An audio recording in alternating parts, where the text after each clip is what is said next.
నమస్తే welcome to 9 TV bulletin లో details చూద్దాం.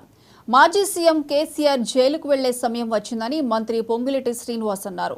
కేసీఆర్ నోరు అదుపులో పెట్టుకోవాలని రేవంత్ను విమర్శిస్తే ఊరుకోమన్నారు.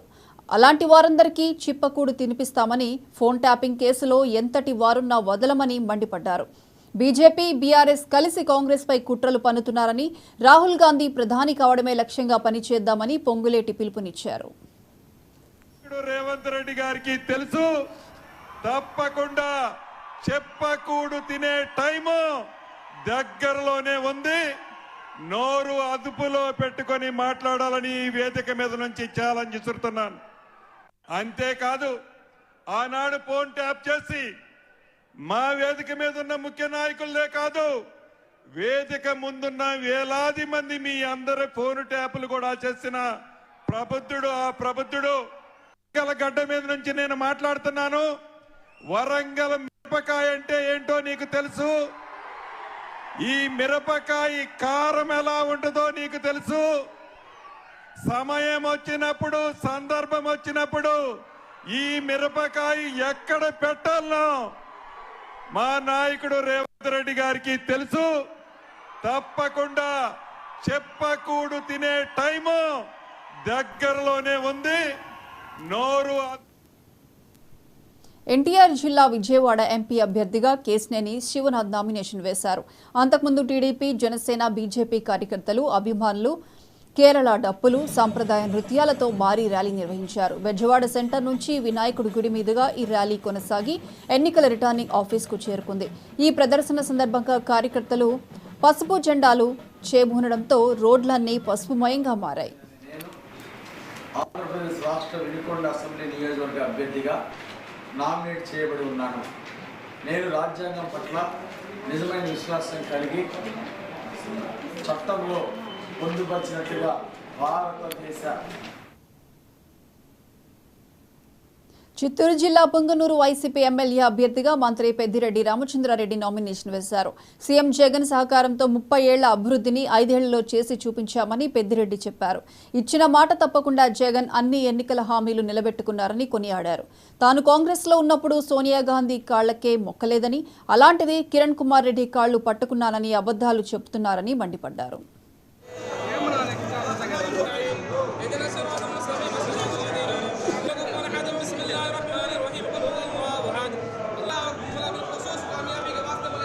ఇప్పటికే అన్ని సర్వేలు కూడా మనకు అనుకూలంగా ఉన్నాయి.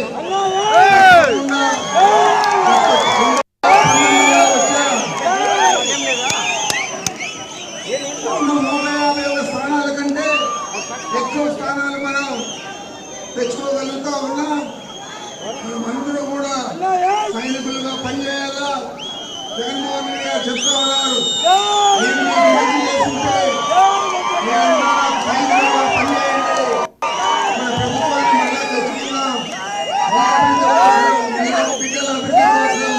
మీ కుటుంబ అభివృద్ధి కోసం, మన ప్రాంత అభివృద్ధి కోసం కృషి చేద్దామని చెప్పి వారు పదే పదే చెప్తా ఉన్నారు. మరి ఇక్కడ శాసనసభకు పోటీ చేస్తా ఉన్న అభ్యర్థి మీ అందరికీ కూడా తెలుసు. ఇదే పుంగనూరుకి వాళ్ళే అడిగిన ప్రకారం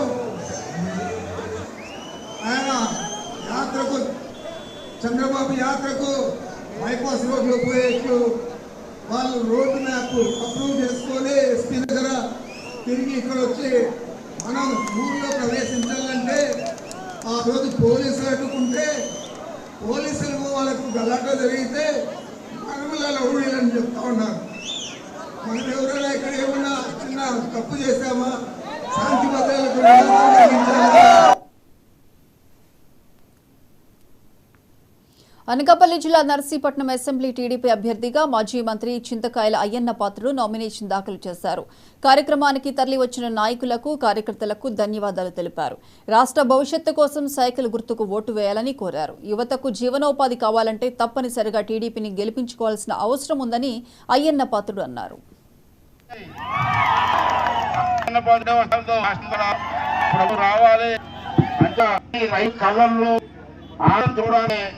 మళ్ళీ సైకిల్ మనం చదువుకున్న ఉద్యోగులు రోడ్ల మీద ఉన్నారు. మళ్ళీ వారు ఉద్యోగస్తుల వాళ్ళ మరి అందరూ కూడా గుర్తుకు ఓటేయాల్సి ఉంది. ఇక్కడ రావడం జరిగింది. చాలా సంతోషం అండి. మీలాంటి పెద్ద తాలూకు ఆశీర్వాదం ఆ దేవుడి ఆశీర్వాదంతో మాకు సమానం. మరి ఎంతో ఎండగా ఉన్నా ఇంతమంది కార్యకర్తలు వచ్చి నన్ను దీవించడానికి మేము అండగా ఉన్నాం.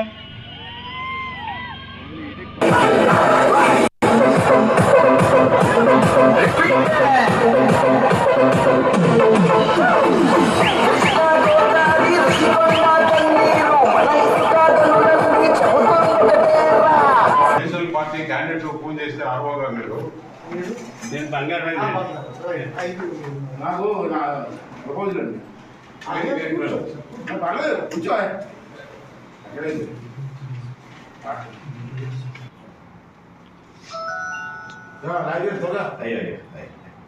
మంచి ఎండలో పెట్టారే మొత్తం. ఇది పర్లేదు చూసాను. అందరి కోసం మేమందరం కలిసి రామా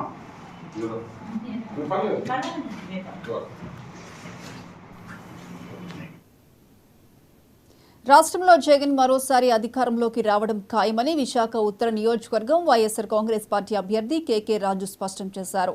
5 ఏళ్లుగా రాష్ట్రంలో ప్రతి ఒక్క లబ్ధిదారుడికి సంక్షేమ పథకాలు అమలు చేసిన ఘనత ఆయనదేనన్నారు. విశాఖ ఉత్తర నియోజకవర్గం వైఎస్ఆర్ పార్టీ అభ్యర్థి కేకే రాజు నామినేషన్ దాఖలు చేశారు. పార్టీ కార్యాలయం నుంచి వేలాది మంది కార్యకర్తలు, అభిమానులు తరలి రావడంతో సీతమ్మధార కూడలి జనసంద్రంగా మారింది. ర్యాలీగా తరలివచ్చి ఎంఆర్ఓ కార్యాలయంలో నామినేషన్ వేసిన అనంతరం కేకే రాజు మాట్లాడారు. ఉత్తరాంధ్ర అభివృద్ధి కోసం కృషి చేస్తున్న తమపై తప్పుడు ప్రచారాలు చేస్తున్నారని, రౌడీలు, గూండాలంటూ మాట్లాడితే ప్రజలు నమ్మరని ప్రతిపక్షాలపై కేకే రాజు తనదైన శైలిలో మండిపడ్డారు.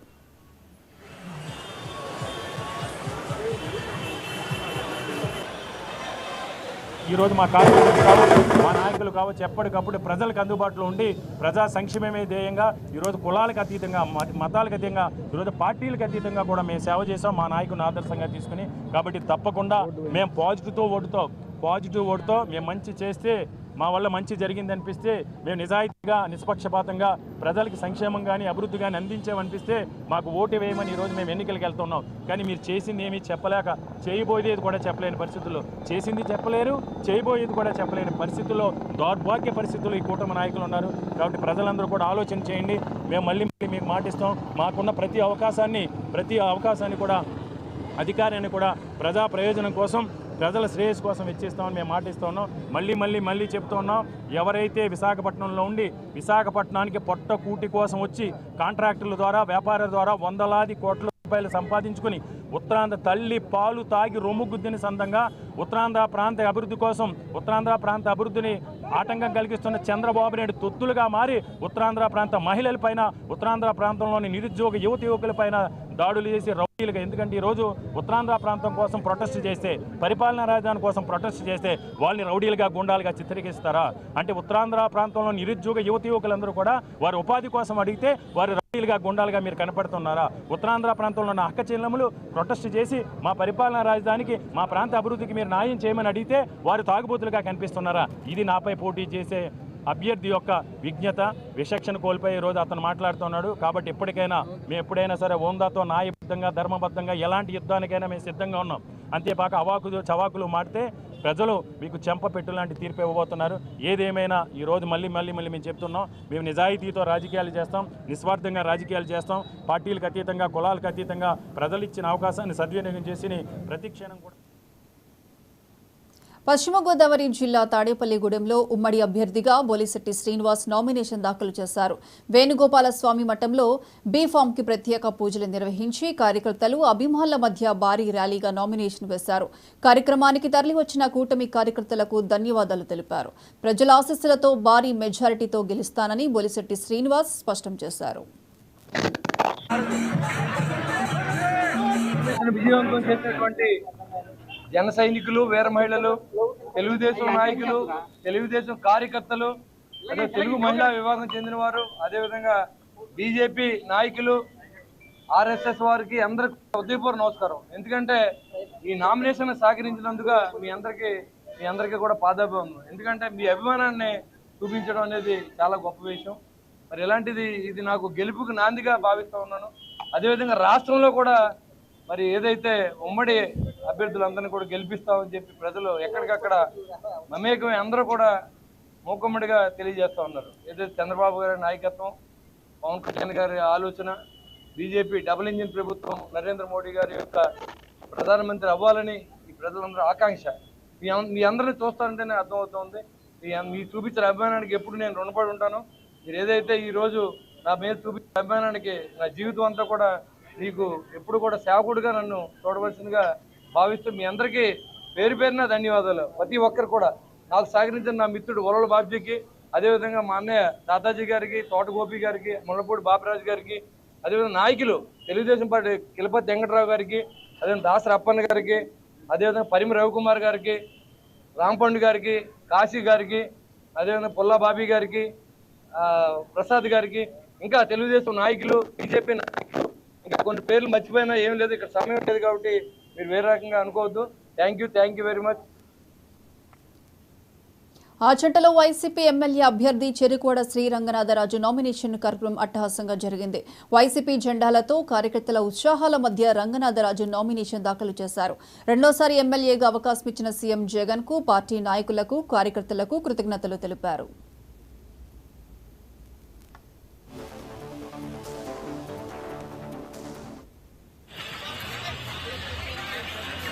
ఈరోజు ఆతంట నియోజకవర్గ అసెంబ్లీ అభ్యర్థిగా గౌరవ ముఖ్యమంత్రి వైఎస్ఆర్ కాంగ్రెస్ పార్టీ అధ్యక్షులు మరొకసారి నాకు ఇక్కడ శాసనసభ్యుడిగా కంటెస్ట్ చేయడానికి అవకాశం కలగజేశారు. ఈరోజు 11 గంటల 2 నిమిషాలకు ఇక్కడ నామినేషన్ సమర్పించడం జరిగింది. ఈ కార్యక్రమానికి ఇచ్చేసిన ఆతంట నియోజకవర్గ పరిశీలకురాలు సోదరి షర్మిలారెడ్డి గారు, అలాగే గుంటూరు శాసనసభ్యులు శ్రీనివాస్ గారు కూడా అక్కడికి అటెండ్ అవ్వడం జరిగింది. మిగిలిన మా కార్యకర్తలు, మిగిలిన నాయకులు, పార్టీ నాయకులు, కుటుంబ సభ్యులు, నా శ్రేయోభిలాషులు అందరూ కూడా పెద్ద ఎత్తున సుమారు 40,000 మంది ఈరోజు ఈ కార్యక్రమంలో పాల్గొనడం జరిగింది. ఉత్సాహంగా అందరూ కూడా మోటార్ సైకిళ్ళు వేసుకుని ఎంతో చక్కగా గత సంవత్సరం కంటే కూడా ఎక్కువ, గత నామినేషన్ కంటే కూడా పెద్ద ఎత్తున కార్యకర్తలందరూ మహిళలు, చెల్లెములందరూ కూడా రావడం జరిగింది. ఏదైతే జగన్మోహన్ రెడ్డి గారు గత 5 సంవత్సరాల్లో నవరత్నాల ద్వారా ఇచ్చిన హామీలన్నీ నెరవేర్చి మళ్ళీ రాబోయే ఎలక్షన్స్ మళ్ళీ 5 సంవత్సరాలు కూడా చేస్తారన్న నమ్మకంతో ఈరోజు ముఖ్యంగా మహిళలు అందరూ కూడా ఎంతో 190 మంది మహిళలు జగన్మోహన్ రెడ్డి గారిని అన్ని వర్గాల వాళ్ళు సపోర్ట్ చేయడం జరుగుతుంది. అలాగే రైతులు కానీ, కౌలు రైతులు కానీ, వ్యవసాయ కూలీలు కానీ, విద్యార్థులు కానీ అన్ని రంగాల వాళ్ళు కూడా ఈరోజు జగన్మోహన్ రెడ్డి గారి ప్రభుత్వానికి మద్దతు తెలియజేయడం జరుగుతుంది. ముఖ్యంగా ఎలక్షన్లో కంటెస్ట్ చేసినప్పుడు ఇప్పటికేమో 5 సంవత్సరాలు శాసనసభ్యుడిగా నేను 5 సంవత్సరాలు 11 నెలలు దగ్గర శాసనసభ్యుడిగా ఉన్నాను. 4 సంవత్సరాలు 11 నెలల్లో ఉన్నప్పుడు నేను ఏదైతే హామీ ఇచ్చానో కాన్స్టిట్యున్సీలో ప్రజలందరికీ కూడా పూర్తి స్థాయిలో నేను హామీని నెరవేర్చుకోవడం జరిగింది. నేను మళ్ళీ గడపకి వెళ్ళి ఓట్లు అర్థించినప్పుడు ఎక్కడా కూడా నేను ఇచ్చిన మాటని నిలబెట్టుకున్నానని మహిళలు ఎంతో, గ్రామస్తులు, పెద్దలు అందరూ కూడా సంతృప్తి వేశారు. కాబట్టి ఈరోజు ఈ నామినేషన్ ఘట్టం ఈరోజు పూర్తయింది.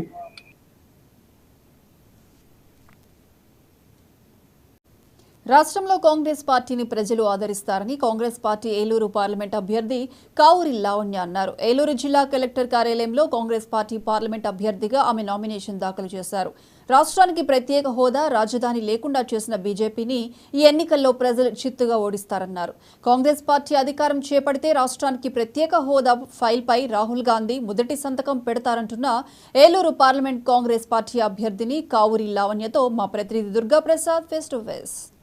రాష్ట్రంలో సార్వత్రిక ఎన్నికలు దగ్గర పడుతున్న వేళ ఏలూరు జిల్లాలో నామినేషన్ల ప్రక్రియ కొనసాగుతుంది. అదేవిధంగా ఏలూరు జిల్లాలో మొట్టమొదటిసారిగా కాంగ్రెస్ తరపు నుంచి అయితే కావూరి లావణ్యవతి ఈరోజు నామినేషన్ దాఖలు చేశారు. మేడం చెప్పండి, కాంగ్రెస్ పార్టీ తరపున ఈరోజు నామినేషన్ అయితే దాఖలు చేశారు, మీరు ప్రచారం కూడా చేపట్టారు, అసలు ఏ విధంగా కొనసాగుతుంది? ఖచ్చితంగా మా ప్రచారం వినూత్నంగా ఉండబోతోంది, ధీటుగా ఉండబోతుంది. ఇప్పుడున్న అభ్యర్థులు మాత్రం ఇంటికి పంపించదలుచుకున్నాము. ఎందుకంటే ఒకళ్ళు కడప నుంచి వచ్చారు, ఒకళ్ళు తణుకు నుంచి వచ్చారు. మేము లోకల్, మేము ఇక్కడే పుట్టాం, ఇక్కడే పెరిగాం, ఇక్కడే అభివృద్ధి చేయాలనుకుంటున్నాం. రేపు పరిశ్రమలు పెట్టినా కూడా ఇక్కడే పెడతాం. కాబట్టి ఇక్కడ సమస్యలు స్థానికంగా మాకు తెలుసు, స్థానికులకు ఉన్న సమస్యలు మాకు తెలుసు. కాబట్టి వీటి మీదే మేము పోరాటం చేయబోతున్నాము. అండ్ కావూరు ఫ్యామిలీ అనేది అందరికీ తెలిసిన విషయం, ఎంత సేవ చేసింది ప్రజలందరికీ తెలుసు. ఖచ్చితంగా ఆ గుర్తింపు ఉంది కాబట్టి రేపటి రోజున మళ్ళీ మాకు అవకాశం ఇస్తారని మేము బలంగా నమ్ముతున్నాం. అంటే రాష్ట్రాన్ని అక్రమంగా చీల్చారంటూ కూడా కాంగ్రెస్ పార్టీ మీద అయితే ఒక అపవాదం అయితే ఉంది. అంటే 2 రాష్ట్రాలుగా ముక్కలు చేశారని. అంటే మరొకసారి ఇప్పుడు ఏ ధైర్యంతో అంటే మళ్ళీ ఇప్పుడు కాంగ్రెస్ పార్టీ తరఫున ఇక్కడ వచ్చారు, అసలు ప్రజలు మిమ్మల్ని ఏ విధంగా ఆదరిస్తారనుకుంటున్నారు? ఖచ్చితంగా ఆదరిస్తారు. అందరూ చూశారు బీజేపీ ఏం చేసింది 10 సంవత్సరాల్లో అని. ఒకసారి తెలుగుదేశంతో పొత్తు పెట్టుకొని మోసం చేసింది, ఈరోజు వైసీపీతో పొత్తు పెట్టుకొని మోసం చేసింది. మళ్ళీ అలాంటి పార్టీ మళ్ళీ పొత్తు పెట్టుకొని మా ఓట్లు అడగడానికి వస్తుంది. ప్రజలందరూ ఇవి గమనిస్తున్నారు. ఖచ్చితంగా చిత్తుగా ఈసారి బీజేపీని ఓడించి దేశంలోనే బీజేపీ లేకుండా చేస్తారు. అది మేము బలంగా నమ్ముతున్నాం. ప్రజలందరూ వారి పాలనలో ఎలా ఉంటుందనేది చూసేశారు. ఎటువంటి ప్రాబ్లమ్స్ సాల్వ్ చేయకపోగా కొత్త ఇష్యూస్, ఇంకా చెప్పాలంటే విశాఖ ఉక్కు ప్లాంట్ని ప్రైవేటీకరణ చేయడం అనేది బీజేపీ ఎంత పొగరుగా, ఎంత వంచనకి దిగిందంటే ఆంధ్రప్రదేశ్ రాష్ట్రానికి సంబంధించి ఎటువంటి రాజధానికి సంబంధించి ఏ ఒక్క రోజు ఇక్కడ ఉన్న ప్రజల్ని మనోభావాలను కానీ వారి పోరాటాన్ని కానీ అర్థం చేసుకొని సపోర్ట్ ఇవ్వలేదు. అలాంటిది ఈరోజు ఎలక్షన్ ఉంది అని చెప్పేసి రాజకీయంగా పొత్తులు పెట్టుకొని ఈ రాష్ట్రంలో వచ్చింది. ఇది ప్రజలందరూ గమనిస్తున్నారు. ఖచ్చితంగా బీజేపీని ఇంటికి పంపిస్తారు. రాష్ట్ర విభజన అనంతరం అయితే ఏపీకి ప్రత్యేక హోదా అంటూ కూడా తెరపైకి వచ్చింది. అంటే ఇప్పుడు 10 సంవత్సరాలు గడిచినప్పటికీ ఏపీకి ప్రత్యేక హోదా అంటూ ఇంతవరకు దక్కలేదు. అంటే కాంగ్రెస్ పార్టీ తరపు మీరు ఏపీకి ప్రత్యేక హోదా తరపు ఏమైనా భరోసా ఇచ్చే అవకాశం ఉందంటారా? ఖచ్చితంగా. మీరు చూస్తే కనుక రాహుల్ గాంధీ గారు ప్రధానమంత్రి అయితే మొట్టమొదటిగా ఆంధ్రప్రదేశ్కి ప్రత్యేక హోదా ఫైల్ మీద సంతకం పెడతానని హామీ ఇచ్చారు. సో ఇప్పుడున్న పరిస్థితుల్లో కేంద్రంలో ఖచ్చితంగా కాంగ్రెస్ వస్తుంది, రాహుల్ గాంధీ గారు ప్రధానమంత్రి అవుతారు. సో ఖచ్చితంగా మనకి ప్రత్యేక హోదా వస్తుంది. హోదాతో పాటు పరిశ్రమలు, ఉపాధి, యువతకు మంచి ఉపాధి, అలాగే ఉద్యోగము, తర్వాత మంచి ఎడ్యుకేషన్ కూడా లభిస్తాయి. అది ఇప్పుడు దేశంలో బహుళార్థిక ప్రాజెక్టుగా పేరుగాంచిన ఈ పోలవరం ప్రాజెక్ట్ ఏదవుతుందో అది మీ ప్రభుత్వం మొదట పెడతాం జరిగింది. అసలు 10 సంవత్సరాలు గడుస్తుంది. ఇప్పుడు ఆ పనులు ఏ విధంగా జరుగుతున్నాయి అంటున్నారు, దాని మీద ఏ విధంగా స్పందించగలరు కాంగ్రెస్ పార్టీ? పోలవరం ప్రాజెక్ట్ మొదలుపెట్టింది కాంగ్రెస్ ప్రభుత్వమే. దాన్ని ముందుకు తీసుకొచ్చి 5,000 కోట్లతో ప్రాజెక్ట్ నిర్మాణం మొదలుపెట్టింది. ఆ దశలో ఉండగా ప్రభుత్వము కాంగ్రెస్ పార్టీ అధికారం కోల్పోయింది. ఆ తర్వాత వచ్చిన ఏ ప్రభుత్వము కూడా పోలవరం మీద చిత్తశుద్ధి చూపించలేదు. ఇంకా చెప్పాలంటే 2 టర్మ్స్ కూడా వేరే గవర్నమెంట్స్ పోలవరం మీద దొంగ హామీలు ఇచ్చి ఓట్లు తీసుకొని ఆ పోలవరాన్ని ప్రాజెక్ట్ని కంప్లీట్ చేయకుండా ఈ రోజు వరకు అలానే పెట్టుంచినాయి. ఈ రోజు కూడా పోలవరం ప్రాజెక్ట్ని మళ్ళీ ఎలక్షన్ ఐటమ్గా, ఆ ఎలక్షన్ ఎజెండాగా తీసుకొని జనాన్ని ఓట్లు అడుగుతున్నారు. జనమందరూ కూడా ఈ విషయాన్ని గమనించాలి. ఎందుకంటే ఒకసారి తెలుగుదేశం పార్టీ ఇదే మాట చెప్పింది, బీజేపీ ఇదే చెప్పింది, అలానే వైసీపీ కూడా మేము ఖచ్చితంగా పోలవరానికి సంబంధించి ఈ ప్రాజెక్ట్ సంబంధించి సమస్యలన్నీ పరిష్కరించి కంప్లీట్ చేస్తామన్నారు. ఈ రోజు వరకు చేయలేదు. ప్రజలు మళ్ళీ మాటలు నమ్మడానికి రెడీగా లేరు. అంటే ఎన్డీఏ కూటమి ఓ పక్క 3 పార్టీలతో ఎన్డీఏ కూటమి ఓ పక్క బలంగా వస్తుంది, మరో పక్క రాష్ట్రంలో స్థానిక పార్టీ అయిన వైసీపీ బలంగా ఉంది, ప్రస్తుతం అధికారంలో ఉంది. అంటే ఈ 4 పార్టీలని కాంగ్రెస్ పార్టీ ఏ విధంగా ఢీ కొట్టబోతుంది? మీ నెక్స్ట్ హామీలు ఏ విధంగా ఉండబోతుంది అంటారు? మీరు చూస్తే కనుక కాంగ్రెస్ పార్టీ 9 గ్యారంటీలు ఇచ్చింది. మహిళలకు సంబంధించి మహాలక్ష్మి పథకం సంవత్సరానికి ₹1,00,000 ఇస్తాము అని, అలాగే పిల్లలకు సంబంధించి KG to PG education free అని చెప్పి, అలాగే ఉపాధికి సంబంధించి ₹400 కనీస వేతనము గ్రామీణ ప్రజలకు, అలానే పట్టణ ప్రజలకు, వలస కార్మికులకు కూడా హామీ ఇచ్చింది. అలాగే KG to PG, అలాగే ఇంకా 6 రైతులకు సంబంధించి కూడా 50% పెట్టుబడి లాభంతో హామీ ఇచ్చింది. అలానే రుణమాఫీ కూడా ఇచ్చింది. 2 లక్షల వరకు పేద రైతులకు రుణమాఫీ ఇచ్చింది. సో ఇలా రకరకాల హామీలతో ఈరోజు కాంగ్రెస్ ప్రభుత్వము మేము ఏదైతే చేయగలుగుతామో రేపటి రోజున ప్రభుత్వం వస్తామో ఖచ్చితంగా నిబద్ధతతో ఈ హామీలన్నీ ఇచ్చింది. అలానే ఇప్పుడు వైఎస్ఆర్సీపీ కానీ, బీజేపీ కానీ, టీడీపీ కానీ, జనసేన కానీ వీళ్ళ పొత్తులు నిజమైన పొత్తులా? వీళ్ళు అసలు నిజంగా పొత్తు పెట్టుకున్నారా, లేకపోతే ఎవరు నమ్మలేని పరిస్థితుల్లో పొత్తు పెట్టుకున్నారు? ప్రజలందరూ గమనిస్తున్నారు.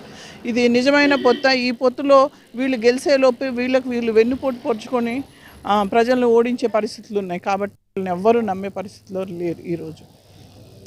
విధంగా చూస్తే రాష్ట్ర అభివృద్ధి కాంగ్రెస్తోనే సాధ్యమని, అదేవిధంగా రాష్ట్రంలో పోలవరం ప్రాజెక్టుని నిర్మాణం చేపట్టి దాన్ని ఓపెనింగ్ చేసేది కూడా కాంగ్రెస్ పార్టీ అంటూ కూడా కావూరి అరుణావతి తెలపడం జరిగింది. అదేవిధంగా రానున్న ఎన్నికల్లో కాంగ్రెస్ పార్టీ మరొకసారి అది దేశంలో అధికారం చేపడుతుందంటూ కూడా ఈవిడ ధీమా వ్యక్తం చేశారు. ఇది ఇక్కడ ఉన్న తాజా పరిస్థితి. కెమెరామెన్ సాయితో దుర్గాప్రసాద్, 99 టీవీ, ఏలూరు.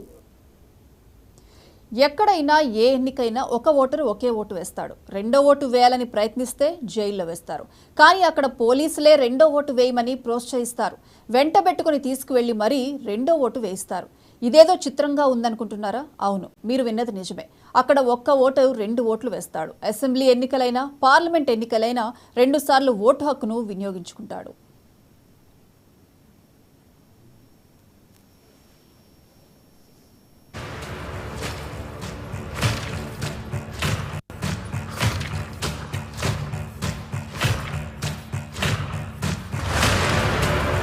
తెలంగాణలోని కుమరంభీం ఆసిఫాబాద్ జిల్లా కెరమెరి మండలంలో 12 గ్రామాలున్నాయి. తెలంగాణ మహారాష్ట్ర మధ్య సరిహద్దు వివాదం కొనసాగుతోంది. 35 ఏళ్లుగా ఈ సమస్య సుప్రీంకోర్టులో నలుగుతోంది. దీంతో సరిహద్దులో ఉన్న ఈ 12 గ్రామాల వారికి 2 రాష్ట్రాల్లో ఓటు హక్కు కల్పించారు. ఈ గ్రామాల్లోని ప్రజలు 2 రాష్ట్రాలకు ఓటర్లుగా ఉన్నారు. వీరు తెలుగు, మరాఠీ భాషల్లో మాట్లాడతారు. 2 రాష్ట్రాల సంక్షేమ పథకాలు ఈ 12 గ్రామాల్లో అమలవుతాయి.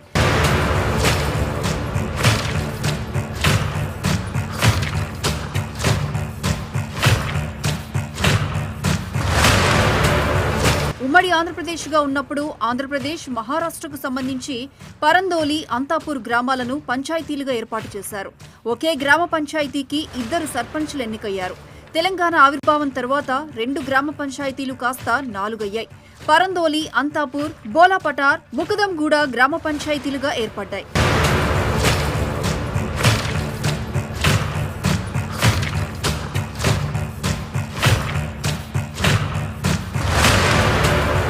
నాలుగు గ్రామ పంచాయతీల పరిధిలో 4,242 మంది జనాభా ఉన్నారు. 3,283 మంది ఓటర్లున్నారు. ఈ వివాదాస్పద గ్రామాలు అటు మహారాష్ట్రలోని రాజురా అసెంబ్లీ నియోజకవర్గ పరిధిలోకి, ఇటు తెలంగాణ రాష్ట్రంలోని ఆసిఫాబాద్ నియోజకవర్గ పరిధిలోకి వస్తాయి. ఒకే ఇంట్లో 2 రాష్ట్రాలకు చెందిన ఓట్లు ఉంటాయి. ఎన్నికలప్పుడు మహారాష్ట్ర నాయకులు, తెలంగాణ నాయకులు వస్తారు, ప్రచారం చేస్తారు. ప్రజలు ఇటు తెలంగాణకు, అటు మహారాష్ట్రకు చెందిన అభ్యర్థులకు ఓట్లు వేస్తారు.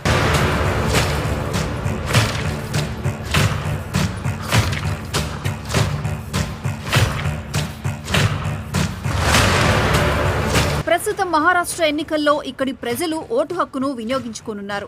మహారాష్ట్ర పోలీసులు ఎలాంటి అవాంఛనీయ సంఘటనలు జరగకుండా చర్యలు తీసుకున్నారు. 4వ దశలో జరిగే లోక్సభ ఎన్నికల్లో తెలంగాణ పోలీసులు బందోబస్తును ఏర్పాటు చేస్తారు.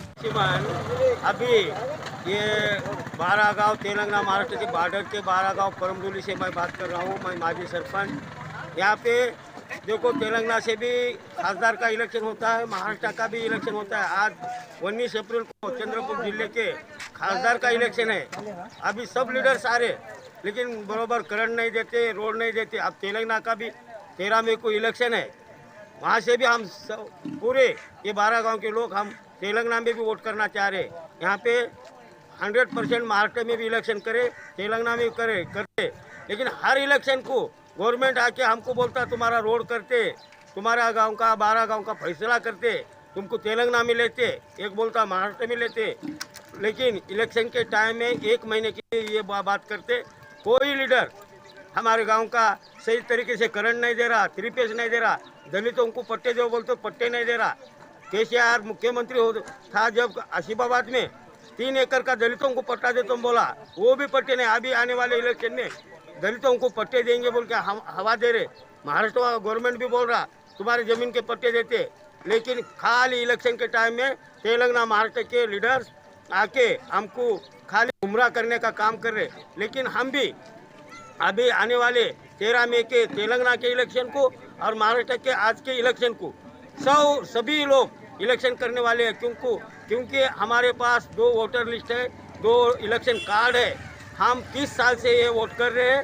हमें अभी भी 2 भी साइड वोट करने वाले हैं। जब तक हमारा सुप्रीम कोर्ट फैसला नहीं करेगा तब तक हम ये 2 साइड का वोट करने का छोड़ते नहीं। इसलिए मैं तेलंगाना गवर्नमेंट से एक विनती करना चाह रहा हूँ कि आप दलितों के बारे में आदिलाबाद में कौन सा मोदी आने दो या रेवंत रेड्डी आने दो, खाली ट्राइबल बोलता है, लेकिन ये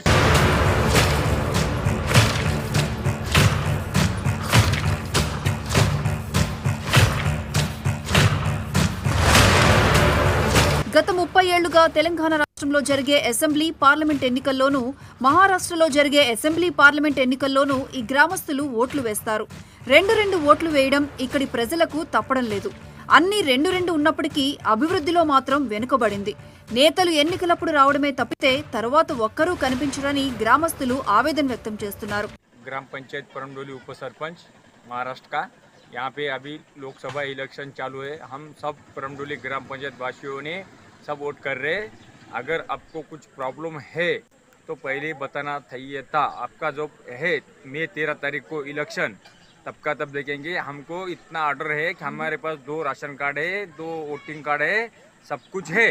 तो हम सीधा आज 1 तारीख को 19 तारीख को वोटिंग कर रहे और हमको सुविधा जिधर से मिलती उधर करते. सबसे बड़ी प्रॉब्लम है हमारी पट्टे की. पट्टे दो रेवनी के, और जिधर लेके जाना है उधर लेके जाओ. इसीलिए हम दोनों तरफ भी वोटिंग करेंगे. अगर कोई रोकने वाला है तो घर पे आओ, हमको लिख के दे दो कि तुम इधर वोटिंग मत करो, उधर वोटिंग मत करो. उसका रीजन हमको बताओ. इसलिए हम वोटिंग कर रहे. తెలంగాణలో ఉన్న తమ గ్రామాలను మహారాష్ట్ర నుంచి వేరు చేయాలని ఎప్పటినుంచో ప్రజలు డిమాండ్ చేస్తున్నారు. సుప్రీంకోర్టు తీర్పు కోసం ఎదురు చూస్తున్నారు. ఏదో ఒక రాష్ట్రంలో ఉంటేనే తమ గ్రామాలు అభివృద్ధి చెందుతాయని గ్రామస్తులు చెబుతున్నారు.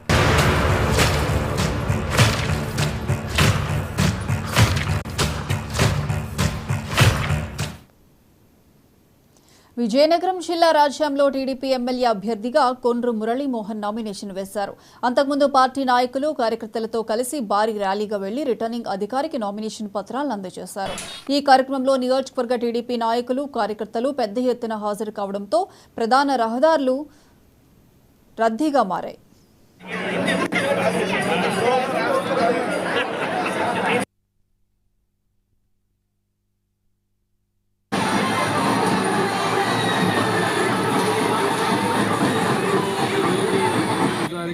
ఏప్రిల్ 24 మంచి ముహూర్తం అని మా పెద్దలందరూ నిర్ణయించారు. అందులో భాగంగానే ఈరోజు నామినేషన్ తెలుగుదేశం పార్టీ తరఫున ఎన్డీఏ అభ్యర్థిగా ఈరోజు నిలబడడం జరిగింది. మరి పెద్దలందరూ ఆశీస్సులు, అలాగే మా 121 పంచాయతీలు 24 మున్సిపాలిటీలు ఉన్న ప్రజలందరూ కూడా కదిలి వచ్చారు. అందరూ కూడా ఎంత ఎంత ముందుగా జరగాలి ఎలక్షన్, మే 13వ తారీఖు ఎప్పుడు వస్తుందో వెయిట్ చేస్తున్నారు. వచ్చిన వెంటనే ఖచ్చితంగా జగన్మోహన్ ఓడించాలా, ఎన్డీఏ అభ్యర్థులు గెలిపించాలా, తెలుగుదేశం ప్రభుత్వాన్ని తీసుకురావాలి, ముఖ్యమంత్రిగా చంద్రబాబు చూడాలని అన్ని వర్గాలు ఈరోజు కోరుకుంటున్నాయి. మరి ఈరోజు ముఖ్యంగా చూసుకుంటే రైతులు ఎంత ఇబ్బంది పడుతున్నారో మనం చూసాం. ఈరోజు ఆయనకి జగన్మోహన్ రెడ్డికి రైతులంటే ప్రేమ లేదు, మహిళలంటే ప్రేమ లేదు, ఎస్సీ ఎస్టీ బీసీలు వర్గాలంటే మైనార్టీలంటే ప్రేమ లేదు, అలాగే మరి ఉద్యోగస్తులంటే ప్రేమ లేదు. ఆయన ఒక నియంత, ఒక విధంగా చూసుకుంటే సైకో. ఎందుకంటే అన్ని అంటే ప్రజాస్వామ్యాన్ని పెద్దగా గౌరవించడు, రాజ్యాంగాన్ని గౌరవించిన మొట్టమొదటి ముఖ్యమంత్రి ఎవరున్నారంటే నాకు తెలిసినంత వరకు జగన్మోహన్ రెడ్డి. ఎందుకంటే ఆయన పెద్దగా చదువు లేదు కదా, అందుకోసమని. ఎందుకంటే ఆయన ఈరోజు రాజ్యాంగాన్ని నిజంగా ఆయన గౌరవించి ఉంటే ఆయన ఏవైతే పదవులు ఇచ్చాడో బీసీలకి ఎస్సీలకి మంత్రులుగా, మరి అధికారాలు ఎందుకు ఇవ్వడు? రైట్, ఇవి బులెటిన్.